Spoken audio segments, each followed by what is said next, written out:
코로나 이후의 변화에 대해서 사회학 경제 전문가들은 다양한 분석을 내놓고 있습니다. 지난주에도 여러분들에게 신학자들의 이야기를 조금 해드렸는데요. 오늘은 월스트리트에서 분석한 내용을 잠깐 여러분들과 나누면서 시작합니다.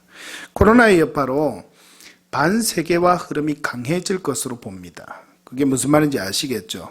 세계화를 많은 나라들이 추구했습니다. 그래서 유럽도 EU라는 공동체로 하나로 묶어졌는데 이제 영국이 탈퇴하면서 지금 그것도 깨지려고 하고 있고, 이 코로나19가 지금 각국의 무역, 관광 이런 것들을 지금 다 막아놓고 그리고 자국 이익주의를 추구하는 그런 현상으로 치닫고 있습니다. 이걸 반세계화 흐름이다 이렇게 이야기를 합니다. 그것이 강해질 것으로 봅니다. 각각 나라들이 사회, 경치, 정치, 문화적으로 문을 닫는다는 말입니다. 또 한 가지는 원격 교육 이미 실시하고 있죠. 그리고 원격 의료가 부상하고 확산될 것이다 이렇게 이야기하면서 온라인 서비스에 대해서 중요성이 상당히 부각이 되고 있습니다. 생명공학이 더욱 중요해졌습니다. 그 외에 대규모 관중이 모이는 공연, 예술, 스포츠의 변화 여러분 예상하고 있죠? 교회 지도자들도 분석을 내놓고 있습니다. 코로나로 인해서 교회는 영상 예배 등 다양한 예배 방법을 시도했습니다. 심지어는 드라이브스루 예배까지 등장을 했으니까요. 이제 코로나 이후 모이는 예배가 시작되면서 성도들의 인식 변화를 성경적 가르침과 기독교적 세계관으로 잘 인도해야 한다고 모든 신학자들과 지도자들은 입을 모읍니다. 특히 이번에 대두된 이단에 대한 교육과 대처에 대해서 성도들에게 철저하게 교육을 하고 이단에 빠지지 않도록 잘 교회들이 대처해야 된다 이런 이야기들을 많이 합니다. 코로나19는 우리나라뿐만 아니라 전 세계적으로 그리고 개인과 공동체에 있어서도 많은 과제를 던져주고 있습니다.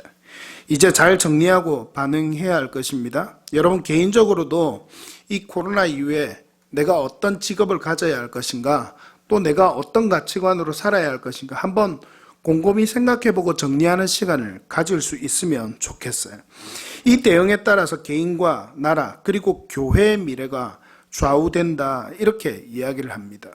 어쨌든 우리에게 중요한 것은 이 코로나19가 남긴 모든 것들이 부정적인 영향도 있고 긍정적인 영향도 분명히 있을 겁니다. 그러나 이것이 긍정적인 영향으로 우리의 신앙적인 요소에 있어서도 긍정적인 영향으로만 남을 수 있도록 힘쓸 수 있는 여러분이 되시기를 간절히 바랍니다. 그래서 우리의 신앙이 오히려 저는 이 코로나19가 신앙적으로는 아주 건전한 풍토를 제공할 수 있다 그렇게 생각을 해요. 그게 뭐냐면 우리가 그동안 교회에 모이는 분들, 물론 우리 교회는 청년들이 그나마 많아서 여러분들이 주중에는 직장으로 가 있고 그래서 주중 예배를 많이 모이기가 힘들었죠. 근데 어른들 새벽 기도에도 나가고 수요예배도 나가고 금요기도에도 나가고 매주 빠지지 않고 모든 예배를 나가고 틈만 되면 교회 나가서 예배를 드리고 기도하며 살았던 분들이 어디로 돌아갔어요? 자기 삶으로 돌아간 거예요. 자신의 삶으로 돌아간 거예요. 그래서 목사가 말씀을 전하는 것을 듣고만 은혜를 받던 분들이 어떻게 됐어요? 영상을 보면서 자신이 직접 말씀을 읽으면서 은혜를 받지 않으면 안 되는 그런 분위기가 형성이 됐어요. 여기에서 저는 여러분들에게 귀한 도전이 한 가지 있기를 바랍니다. 여러분, 우리가 함께 모여서 예배할 수 없는 순간이 될 때 여러분들이, 그리고 저도 선교제를 나가서 경험해 보았지만 함께 하나님의 은혜 가운데서 모여서 예배 드릴 수 없고 모여서 찬양할 수 없고 모여서 기도할 수 없고 모여서 말씀을 나눌 수 없을 때, 그때요 진짜 신앙이 판가름 납니다. 여러분들이 혼자 있을 때, 혼자 있는 시간이 길어질수록 내가 말씀을 읽으면서 스스로 은혜를 받을 수 있느냐? 여러분들이 혼자 있을 때 내가 기도하면서 스스로 은혜를 받을 수 있느냐? 여러분들이 혼자 있을 때 모여서 수백 명, 수십 명, 수백 명, 수천 명 모여서 찬양할 때는 풍성하게 은혜를 누리고 그게 쉬웠지만 여러분들이 혼자 있을 때 그때 여러분들이 찬양을 부르면서 하나님의 임재 가운데 나아갈 수 있느냐? 이것은 우리 개인적으로 많은 물음표를 던져다 주죠. 그런데 그곳에서 은혜를 받을 수 있으면 되는 겁니다. 그런데 그런 사람들이 이때까지 우리 그리스도인들 중에는 잘 없어요. 한국교회 많은 그리스도인들이 교회를 의지하고 목사를 의지하고 자신에게 직접적으로 임재하시는 하나님의 은혜와 사랑을 놓친 채 살아가는 사람들이 많았다라는 이야기입니다. 아직 우리는 주일 오전 예배만 다음 주까지 드리게 됩니다. 그리고 다다음 주부터 2주 뒤부터 모든 예배를 시작합니다. 모이는 예배에 힘쓰는 여러분 되시기를 간절히 바랍니다. 그러나 여러분들이 흩어져 있는 개개인이 자신의 삶의 현장에서 있을 때, 여러분의 집에 혼자 있을 때, 여러분의 방에 혼자 있을 때에 그때 여러분이 무엇을 하면서 대부분의 시간을 보내는가, 하나님과 함께하는 시간이 얼마나 되는가, 그곳에서 하나님의 은혜를 누리는 게 얼마나 되는가 하는 것이 더 중요하다는 이야기입니다. 전문가들에 의하면 코로나는 올 가을쯤에 다시 한 번 더 대유행이 있을지 모른다. 지금 수학자들이 그렇게 이야기하고 있다는 말 기사를 통해서 여러분들 볼 수 있었죠. 그럼 여러분 어떤 생각을 여러분 합니까? 교회가 다시 모여서 예배드리지 못하는 때가 또 있을지 모르겠다. 그럼 여러분 그때 어떻게 하시겠습니까? 모여서 예배할 수 없을 때 저는 여러분에게 중요한 도전이 있었다 생각을 해요. 우리가 유튜브에 영상을 올려서 영상 예배를 함께 드렸습니다. 주일날 오전이 되면 카톡에 저희들 방에 한 18명 정도가 있는데 16명인가요? 18명인가요? 그 정도가 있는데 주일날 오전 11시에 올려서 10시 55분에 제가 올려서 실시간으로 예배를 드립시다. 미리 녹화는 해놓았지만 실시간 예배를 강조하기 위해서 그렇게 해보면 12시가 끝날 때까지 이 조회수가 없어지는 것이 절반이 안 되는 것을 봤어요. 한 7, 8개는 계속 12시간 넘게까지 남아있어요. 물론 우리 아이들도 있고, 아이 가정에서는 한 사람의 카톡만 열어서 이렇게 볼 수도 있겠죠. 그런데 그렇지 않은 사람들은 그 시간에 예배를 안 드리고 다른 시간에 예배를 드릴 수 있어요. 물론 녹화 영상이니까 저는 주일날이면 주일날 중에 예배를 드리면 된다고 생각을 해요. 근데 한참 강조했던 것이 시간을 정해서 그럼에도 불구하고 우리가 함께 드리는 것. 그리고 시간을 정해서 드리지 않더라도 반드시 주일날은 영상을 통해서라도 예배를 드리는 것. 제가 이것을 강조했음에도 불구하고 아마 실패하신 분들이 좀 있는 것 같아요. 여러분, 우리에게 도전할 수 있어야 합니다. 신앙을 도전할 수 있어야 돼요. 여러분들은 믿음으로 매일매일 어느 누구를 통해서, 목사를 통해서, 다른 사람을 통해서 던져주는 은혜. 특히 요즘은 인터넷과 영상 문화가 발전했기 때문에 영상을 통해서 다른 사람들을 통해서 던져주는 은혜가 우리는 아주 익숙해졌어요. 그래서 영상을 통해서 아주 좋은 음악으로 아주 좋은 영상으로 잘 만들어진 찬양의 영상이나 이런 것을 물론 저도 많이 보기도 하지만 그걸 보면서 은혜를 누리는데 실제로 내가 부르는 찬양, 실제로 내가 부르는 고백이 담긴 노래와 찬양을 통해서 여러분 얼마나 하나님을 만나고 있는가. 아주 중요한 거예요. 질문해 보아야 합니다. 한번 따라 합시다. 하나님의 은혜를 내 개인의 삶에서 누릴 수 있는 여러분 그런 삶이 되시기를 간절히 바랍니다.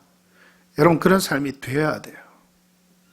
코로나19는 이런 아주 중요한 질문을 신앙적으로 우리에게 남겨주었다. 저는 그렇게 생각을 합니다. 여러분, 이 중요한 시기에 무엇보다 은혜 안에 서 있는 여러분들이 되시기를 간절히 바랍니다. 오늘날 우리가 코로나19를 통해서 너무나 큰 일을 겪었습니다. 이 큰 일을 겪고 있다면요, 오늘 성경 본문에는 약 2000년 전에 제자들이 겪고 있는 아주 큰 일이 나타납니다. 그것이 무엇입니까? 부활하신 예수님을 만나는 사건이에요. 코로나19가 전 세계와 전 인류를 흔들 정도의 큰 일로 오늘 우리가 겪고 있는데 오늘 우리가 함께 본 성경의 본문은요. 약 2000년 전에 제자들이 이런 지각이 변동하고 아주 충격적인 일을 겪고 있다는 말입니다. 그것이 뭐냐면 부활하신 예수님을 만나는 이야기예요. 오늘 본문은 그 이야기입니다. 부활한 예수님과 그를 만난 제자들 사이에서 벌어지는 일이에요. 부활하신 예수님은요, 여러 사람들 앞에 나타납니다. 그때 사람들에게는 두 가지 반응이 일어납니다. 11 제자가 함께 모여 있을 때에도 예수님은 오늘 말씀 본문 맨 마지막에 나타나셨습니다. 먼저 우리가 본문에서 오늘 성경 본문에서 한번 살펴볼 것은요, 예수님을 직접 만난 사람들의 이야기입니다. 직접 만난 사람들. 9절 말씀을 여러분 한번 보십시오. 성경을 다 찾았으니까 펴서 보십시오. 예수께서 안식 후 첫날 이른 아침에 살아나신 후 전에 7 귀신을 쫓아내어 주신 막달라 마리아에게 먼저 보이셨다. 이렇게 이야기를 합니다. 맨 처음 예수님을 만난 사람이 기록이 되어 있습니다. 누굽니까? 막달라 마리아입니다. 예수님은 이 막달라 마리아에게 처음 나타나셨습니다. 오늘 사건의 자세한 기록들은요, 요한복음 20장에 잘 나타나 있습니다. 특별히 막달라 마리아가 예수를 찾아가서나 만나지 못하고 나중에 천사들이 나타나고 예수님이 나타나셔서 만나는 장면은 요한복음 20장에 잘 나타나 있습니다. 무덤에 가서 예수의 시체가 없음을 가장 먼저 본 마리아는 무덤 밖에서 울며 서 있었습니다. 그 마리아에게 천사들이 나타났고 또 예수님이 계속해서 나타나셨습니다. 예수님과 대화도 합니다. 예수님의 말씀을 듣고 제자들에게 그 소식을 전하러 갔습니다. 두 번째 예수님을 만난 사람들의 기록이 오늘 본문 12절에 13절에 나와 있습니다. 누구입니까? 성경에는 뭐라고 기록되어 있죠? 이름이 기록이 안 되어 있고 뭐라고 기록되어 있습니까? 두 사람이라고 기록이 되어 있습니다. 여러분 여기에서 바로 연결이 됩니까? 이 두 사람이 누구일까요? 우리가 성경에서 잘 아는 엠마오로 가는 두 제자 기억하시죠? 뭐 찬양도 있으니까요. 이 엠마오로 가는 두 제자를 만납니다. 누가복음 24장에 엠마오로 가는 두 제자를 만난 이야기는 잘 기록이 되어 있습니다. 그들에게 나타나셔서 대화를 하지만 예수님을 알아봅니까? 알아보지 못합니까? 알아보지 못합니다. 그렇게 알아보지 못하다가 나중에 알아보았지만 예수님은 사라지셨습니다. 그 후 두 제자는 다른 제자들에게 이 사실을 알립니다. 이 세 사람은요, 막달라 마리아와 두 제자, 이 세 사람은요, 예수님을 만난 사람들입니다. 그 후에 다른 제자들에게 그 소식을 알리러 간 것을 보니까 이들은 예수님이 다시 살아나셨다는 사실을 어떻게 했다? 확실히 믿었다, 안 믿었다? 확실히 믿었다라고 볼 수 있어요. 자신에게 나타나신 예수님을 만났으니까. 그리고 그 사실에 대해서 확신이 있으니까 다른 사람에게 가서 전하러 간 것이 아니겠어요. 반면 오늘 본문에 나타난 제자들의 다른 모습들도 볼 수 있습니다. 예수님 부활 초기에 몇 사람에게만 직접 나타나시고 그리고 나머지 제자들은 그들이 예수님 만난 이야기를 전해 듣고요. 나중에 예수님을 만나게 됩니다. 오늘 본문에 그 순서가 잘 드러나 있어요. 그런데 예수님이 다시 나타나셨다, 내가 부활하신 예수님을 보았다라고 이야기하는 제자들, 막달라 마리아, 직접 와서 이야기하는 이것을 전해 들은 제자들의 반응이 기록되어 있습니다.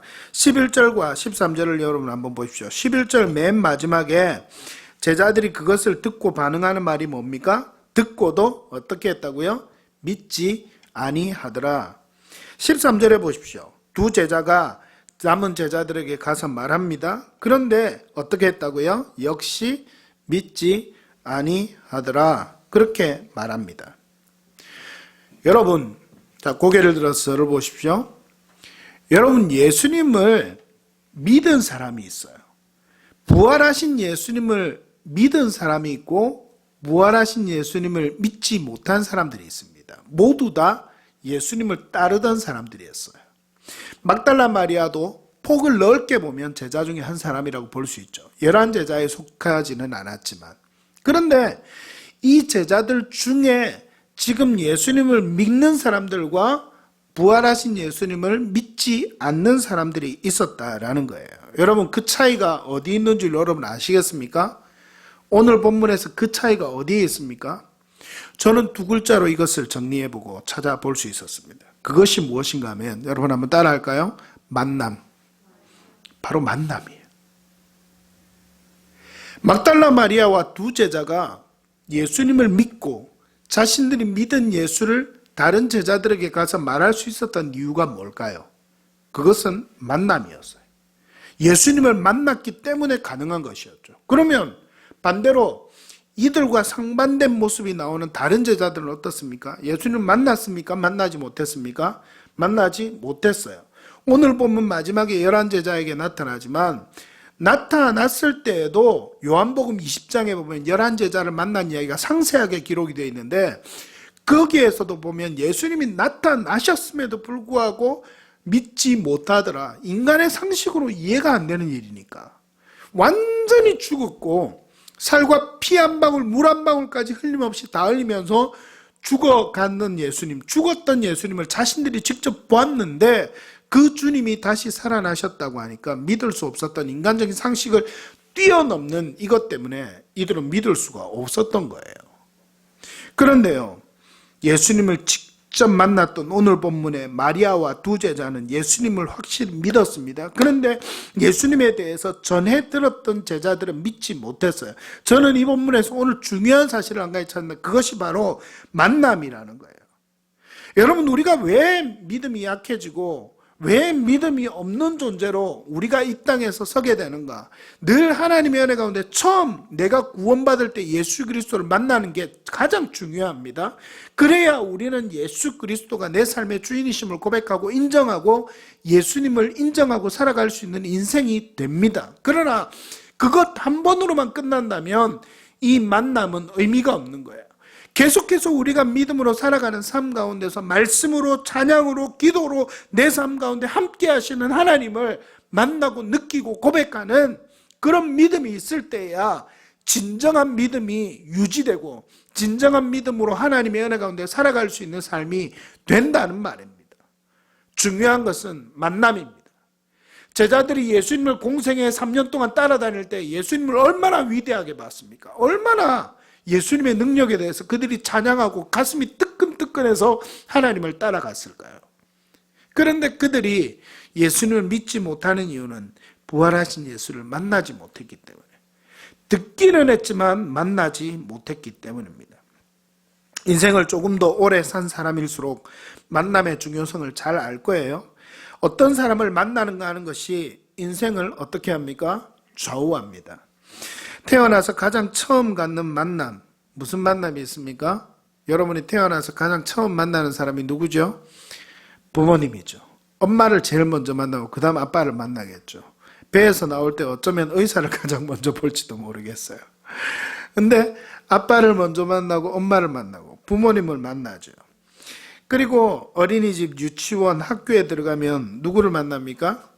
누구와의 만남이 또 중요합니까? 선생님과의 만남이 중요하죠. 그리고 친구와의 만남도 너무나 중요합니다. 그 학교 생활 가운데서 만나는 친구와의 관계에서 또 평생을 좌우하는 사람이 생길 수 있어요. 직장 생활에서는 동료나 상사와의 만남이 중요합니다. 청년기에 가장 중요한 것은 누구와의 만남일까요? 배우자와의 만남이죠. 남자, 여자, 이제 홀로 살아가던 존재가 부부가 되어서 살아가는 배우자의 만남, 아주 중요합니다. 신앙에 있어서는 좋은 목사, 좋은 교회를 만나는 것도 아주 중요합니다. 그래서 전도할 때 저는 어떤 교회에서 그 전도지 문구에 적어놓은 것을 보았어요. 좋은 교회를 만나야 좋은 신앙생활을 할 수 있습니다. 그 말을 제가 본 적이 있어요. 맞습니다. 좋은 교회를 만나고 좋은 목사를 만나야 합니다. 인생에 있어서는 여러 가지 만남의 중요성은 더 말하면 입이 아플 정도입니다. 그런데 우리가 알아야 할 만남이 있죠. 이것보다 더 중요한 만남입니다. 그것은 삶과 죽은 이후의 영혼의 삶까지도 절대적인 영향을 미치는 만남입니다. 앞에서 목사가 2번 이야기하면 입이 아플 정도의 만남입니다. 바로 누구와의 만남입니까? 예수 그리스도와의 만남입니다. 어부였던 베드로는요, 사람의 영혼을 살리는 사람이요, 예수님의 말씀대로 초대교회의 반석을 놓는 위대한 신앙의 인물이 되었던 것 기억하죠? 누구를 만났기 때문입니까? 예수님을 만났기 때문이에요. 어부에 불과했던, 그 당시 사람들이 직업으로는 가장 천하게 여겼던 그런 어부에 불과했던 그 베드로는 사람의 영혼을 살리고 교회의 반석을 놓는 사람으로 변화되었던 것, 예수 그리스도를 만나니 가능한 일이었습니다. 다른 예수님의 제자들도 다 마찬가지입니다. 우리가 성경에서, 신약 성경에서 봤던 죄인이었던 삭개오, 여러분 기억하죠? 예수님을 만나고 그 인생이 바뀝니다. 그뿐입니까? 다른 예수님의 모든 만난 사람들도 마찬가지입니다. 수많은 예수님의 공생애 동안에 병자들이 예수님을 만납니다. 그들은 예수님을 통해서 그 병이 나음을 받고 치유함받고 고침받습니다. 병을 치유함받을 뿐만 아니라 영원히 구원받았다. 천국이 너희 것이다. 네 믿음이 너를 구원했다. 그렇게 예수님이 축복하는 사람들도 많이 볼 수 있습니다. 예수님을 믿는 사람들을 핍박하던 바울은 어떻습니까? 예수님을 만나고 난 뒤에 예수님을 믿는 사람을 핍박하는 것이 아니라 오히려 사람들을 통해서 예수님을 믿으라고, 그 영혼이 구원받으라고 자신의 생명이 다하기까지 증거하는 사람이 되었습니다. 180도 그 삶이 변한 거예요. 일평생을 예수를 증거하는 위대한 복음의 사람으로 오늘 우리에게는 기록이 되고 인식되고 있습니다. 예수님의 공생의 당시에 또 병자들 뿐만 아니라 만났던 수많은 사람들도 마찬가지입니다. 여러분, 오늘 저는 여러분에게 질문을 던집니다. 예수님을 만났습니까? 그리고 예수님을 만나고 있습니까? 2주 전 부활주일이 지났지만 부활주일이 지난 이후에 더 우리가 중요하게 생각해 보아야 될 것이 바로 이것입니다. 부활하신 예수님을 만나야 합니다. 오늘 우리의 삶 가운데 그 예수님과의 만남이 끊어졌다면 하나님의 은혜 가운데 살아갈 수 없는 인생이 된다는 말입니다. 여러분, 예수님을 만나기를 도전하는 여러분들 되시기를 바랍니다. 그래서 믿음과 은혜 가운데 날마다 살아갈 수 있는 여러분이 되시기를 바랍니다. 여러분, 믿음이 더 강해질 수 있기를 간절히 바랍니다. 이 만남에 대해서 이야기하면서 오늘 성경의 한 인물의 이야기만 조금 더 생각해보고 말씀 마칠까 합니다. 오늘 본문 맨 앞단락에 누가 나온다고요? 막달라 마리아가 나옵니다. 이 막달라 마리아 앞에는 9절 말씀해 보니까 이 이름 앞에 설명이 하나 붙어요. 그 설명 뭡니까? 여러분 성경을 보고 한번 말해 보십시오. 막달라 마리아 앞에 설명이 뭐라고 붙어 있죠? 7 귀신을 쫓아내어 주신, 이런 표현이 있죠. 그렇습니다. 7 귀신을 쫓아내어 준 마리아에게 예수님 가장 먼저 나타나셨어요. 부활하신 주님이요, 오늘 본문에도 먼저 나타나셨다 기록이 되어 있지만 성경에 보면 예수님의 부활하신 후에 가장 먼저 만난 사람이 누구냐면 바로 이 막달라 마리아예요. 이 막달라 마리아가 요한복음 20장에 보니까 예수님을 만나러 갈 때 아직 새벽 미명에, 날이 밝을 즈음에, 아직 밝지 않았는데 이 말이죠. 이럴 때에 예수님이 안식 후 첫날에 예수님의 무덤에 가서 보았다라고 기록이 되어 있어요. 그 가장 먼저 간 거죠. 예수님의 무덤에, 안식 후 첫날에. 그리고 이 예수님을 만나러 갔는데 안식일에 사람들이 움직이고 다른 일을 할 수 없으니까 안식 후 첫날에 새벽 미명에 갔다는 것은 가장 먼저 갔다는 것을 의미하는 거예요. 이렇게 예수님을, 죽은 예수님이라도 만나기를 사모했던 것이 마리아였습니다. 그래서 마리아는 예수님을 처음 만나게 돼요. 그런데 오늘 본문에 보니까 마리아의 이름 앞에 7 귀신을 쫓아내어 주신이라는 말이 있어요. 이 7 귀신이라는 말은 성경에서요 3, 7 이런 숫자의 의미는 뭘로 의미한다는지 여러분 이야기 들은 적이 있습니까? 원어상의 의미로 7, 셋 이런 의미는 완전한 숫자를 의미해요. 그런데 귀신 앞에 7이라는 말이 붙었어요. 뭘 의미할까요? 엄청나게 완전한 귀신이다, 이런 의미가 돼요. 그러니까 이게 무슨 말이냐면 센 귀신이다, 가장 센 귀신이다, 이렇게 이야기할 수 있는 거예요. 이 마리아가 귀신이 들렸는데 이 마리아에 대한 자세한 이야기는 기록이 찾을 수가 없지만 이 본문에서 볼 수 있는 것은 마리아는 완전히 귀신에 사로잡힌 사람이 되었다. 그러니까 예수님이 하나님의 능력이 아니고는 이 귀신에게서 해방받을 수 없는 사람이 바로 이 마리아였던 거예요. 그런데 마리아가 예수님의 능력으로 예수님께서 마리아에게 있는 7 귀신을 내어 쫓아주셨어요. 그러니 이 마리아의 마음이 어땠을까요? 예수님에 대한 사모함, 예수님에 대한 감사함, 이런 것이 마리아에게 넘쳐났지 않았겠습니까? 여러분, 이렇게 7 귀신을 쫓아내어 주신 예수님을 만났던 마리아는 예수님이 죽은 뒤에도 예수님을 향한 사모함이 강했습니다. 그래서 가장 먼저 예수님의 무덤에 달려가 봐요. 그리고 그 무덤에서 예수님을 보지 못합니다. 울면서 무덤 밖에 서 있습니다. 천사들이 먼저 무덤 안에서 이 여인을 부릅니다. 그리고 나중에 예수님도 나타납니다. 여러분 어땠을까요? 마리아가 이렇게 예수님을 제일 처음 만나는 특권을 누렸던 것은 그의 삶 가운데 함께했던 예수님을 만난 그 은혜가 너무나도 감사하고 컸기 때문에 예수님을 만나는 은혜가 있었다. 우리는 그렇게 오늘 본문에서 생각해 볼 수가 있습니다. 여러분, 예수님 만나기를 사모하십니까? 예수님 만나기를 사모하세요? 예수님 분명히 말씀하십니다. 볼지어다 내가 문 밖에 서서 두드리노니 누구든지 문을 열면 내가 그에게로 들어가 그로 더불어 먹고 그는 나로 더불어 어떻게 할 것이다? 먹으리라. 이렇게 말씀하세요. 사모하고 줄인 영혼에게 내가 찾아갈 것이다. 그리고 기도하는 자에게 그 소원을 하나님 반드시 들어주실 것이다. 이렇게 말씀합니다. 예수님은 제자들에게 11제자에게 오늘 본문 마지막에 찾아가셔서 말씀하십니다. 왜 믿음이 없느냐? 이렇게 말씀하면서 꾸짖으십니다. 아까도 말씀드렸듯 요한복음 20장에 보면 11제자의 만남의 상세한 내용은 잘 기록이 되어 있습니다. 믿음이 없느냐? 꾸짖습니다. 그리고 예수님이 꾸짖으시고 그들에게 믿음을 더하시면서 하나님의 은혜 가운데 너희는 온 천하에 다니며 복음을 전파하라고 오늘 15절부터 말씀하시는 말씀이 이어지는 것을 볼 수 있습니다. 예수님을 진짜로 만난 사람들, 그 사람들에게는 어떤 일이 일어납니까? 오늘 막달라 마리아도 그랬고 2제자도 그랬고 또 이 11제자도 앞으로 어떤 일이 일어납니까? 예수님을 진짜로 만났던 사람들은요, 그 삶 가운데 가만히 있을 수가 없어요. 그래서 자신의 삶을 통해서 삶 가운데서 만나는 사람들에게 예수 그리스도를 전하고 또 일부러 전도하러 나아가서 예수님을 전하는 사람이 되었던 것, 여러분 오늘 우리는 이 말씀을 통해서 알 수 있습니다. 말씀을 맺습니다. 여러분 예수님을 만나십시오. 그리고 예수님을 믿으십시오.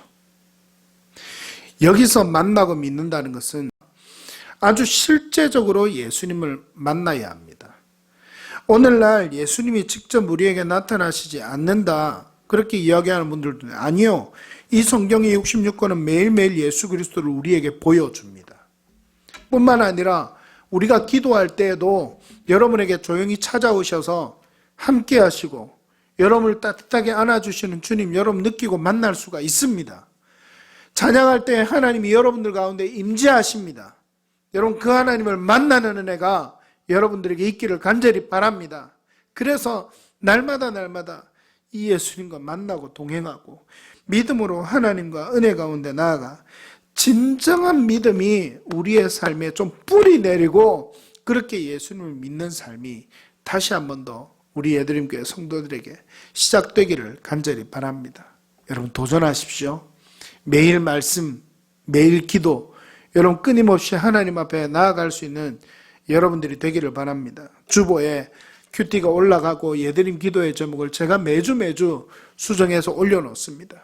그럼 여러분 그걸 보고 매일매일 읽으면서 기도하십시오. 매일 큐티 제가 여기에도 올려드리고 카톡에도 올려드리지요. 매일 말씀으로 더 하나님과 깊이 있게 만나십시오. 혼자 있는 곳에서 하나님 찬양하십시오. 그래서 하나님과 동행하는 삶을 내 삶 가운데 이루어 가십시오.